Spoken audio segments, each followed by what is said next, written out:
Drejtoria Rajonale e Policisë në qarkun e Korçës në kuadër të javës së vizitorëve, e cila filloi me 27 tetor dhe përfundoi në 31 tetor, ka hapur dyert për gjithë qytetarët nxënës të shkollave. Sot kanë qenë nxënës të shkollës 9-vjeçare Naum Veqilarxhi, vizitorët e radhës, të cilët janë pritur nga drejtori Edmond Tarkaj. Nxënësit janë njohur nga afër jo vetëm me mjediset e punës së policisë, por edhe funksionin e saj në mbrojtje të ligjit dhe garantimin e mbrojtjes së rendit publik. Nxënësit kanë vizituar sallën operative, ku janë njohur edhe me numrin e telefonit pa pagesë 129 dhe 126, mënyrën se si raportohet dhe merret mesazh nga vetë qytetarët.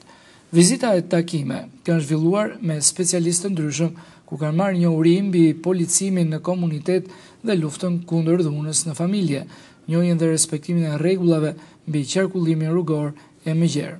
Kjo javë e vizitorëve shërbeu më së miri për krijimin e lidhjeve dhe bashkëpunimin polici-komunitet, që përfaqëson një koncept dhe model modernizmi për të përforcuar bashkëpunimin e për të rritur besimin tek uniformat blu.